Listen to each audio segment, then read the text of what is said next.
Halo teman-teman semua, selamat datang di video pembelajaran kami pada kesempatan kali ini. Kami dari kelompok 2, kelas A, program studi S1 Psikologi, Universitas Sunan Gresik.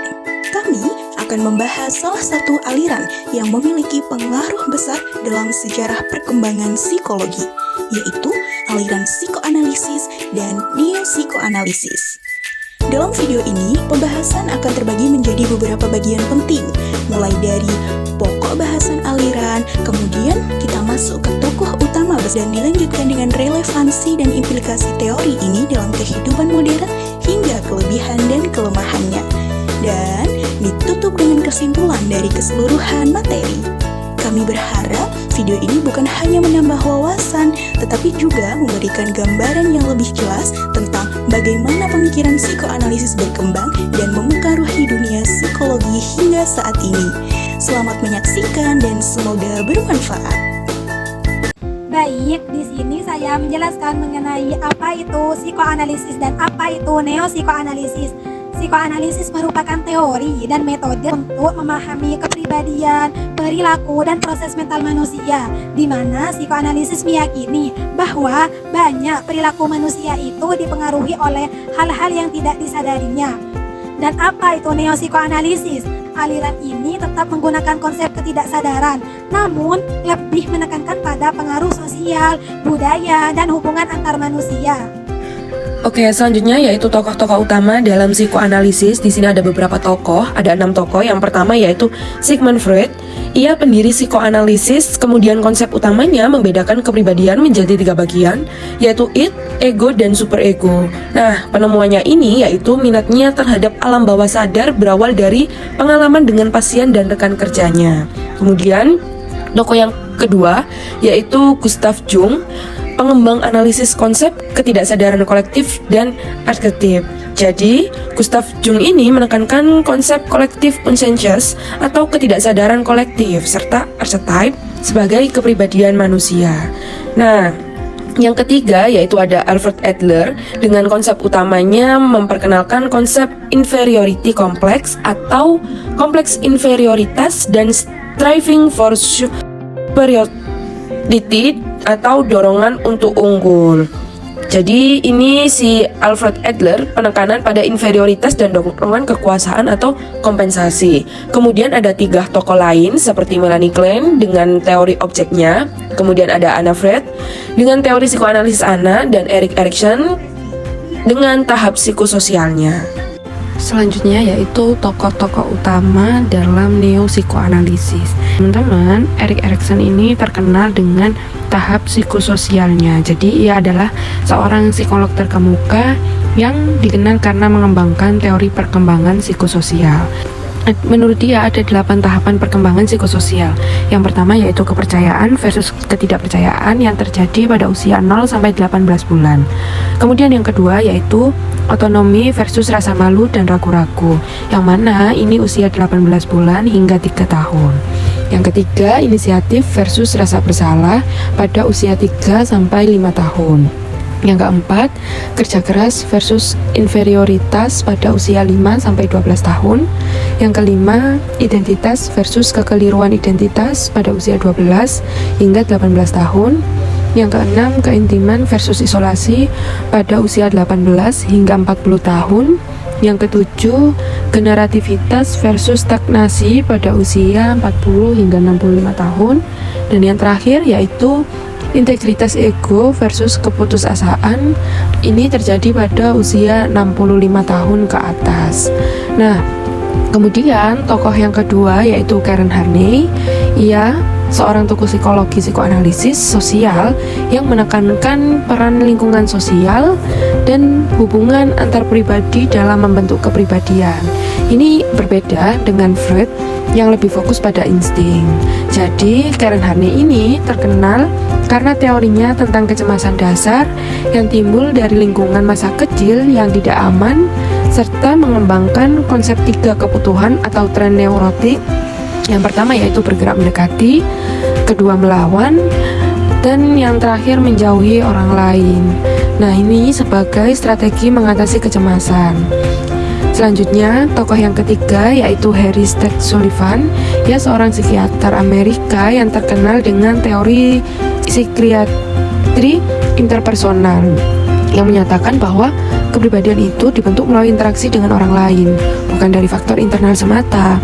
Nah, ia percaya bahwa kepribadian itu tidak pernah dapat diisolasi dari hubungan interpersonal yang kompleks di mana seseorang itu hidup, dan menekankan pentingnya hubungan interpersonal dalam pembentukan kepribadian, dinamika, serta kesehatan mental. Di sini saya akan memaparkan mengenai relevansi dan implikasi dalam kehidupan sehari-hari, yakni contoh studi kasus dan penyelesaian menggunakan teori. Kasus yang pertama adalah stres kerja. Nah, ini memakai teori psikoanalisis. Pada kasus pertama, terdapat seorang karyawan nih berusia 35 tahun yang sering mengalami ledakan emosi di tempat kerja. Ia mudah marah dan sulit mengendalikan diri. Setelah ditelusuri, ternyata perilaku tersebut berakar dari frustasi tak sadar yang terbentuk sejak masa kecil, khususnya karena kurangnya perhatian dari orang tua.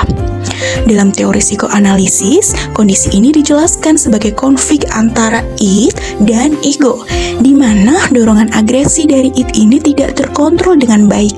Untuk menyelesaikan masalah tersebut, digunakanlah metode analisis mimpi yang bisa membantu untuk mengungkap konflik-konflik tak sadar dan mekanisme pertahanan diri yang selama ini digunakan. Melalui proses terapi, individu mulai memperoleh wawasan tentang sumber kemarahannya, sehingga stres yang ia alami dapat berkurang hasil akhirnya. Ia menjadi lebih tenang, mampu mengendalikan emosi, dan produktivitas kerjanya meningkat. Pada kasus kedua adalah kecemasan remaja. Ini ada di teori neopsikoanalisis. Pada kasus kedua, kita melihat seorang remaja laki-laki berusia 17 tahun yang mulai menghindari sekolah karena takut gagal. Ia mengalami kecemasan tinggi akibat tekanan identitas yang muncul dari perubahan sosial di sekitarnya. Kasus ini dijelaskan melalui pendekatan neopsikoanalisis, khususnya teori Erikson pada tahap perkembangan psikososial. Pada tahap ini, remaja berada pada fase pencarian identitas, sehingga wajar jika muncul kebingungan dan kecemasan. Pendekatan yang digunakan adalah eksplorasi identitas dibantu dengan terapi keluarga untuk memperkuat dukungan sosial. Nah, melalui pendampingan tersebut, remaja belajar memahami dirinya, meningkatkan kepercayaan diri, dan menyelesaikan krisis identitas yang ia alami. Hasil akhirnya, remaja tersebut kembali bersekolah dengan kondisi mental yang lebih stabil dan kepercayaan diri yang meningkat.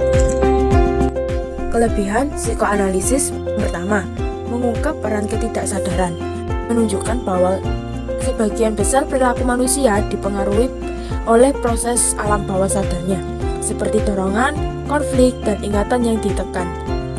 Nah, ini menjadi pondasi psikologi modern. Yang kedua, menekankan pentingnya masa kecil. Psikoanalisis menjelaskan bahwa pengalaman dan relasi awal dengan orang tua membentuk kepribadian, pola hubungan, dan gangguan psikologis di masa dewasa.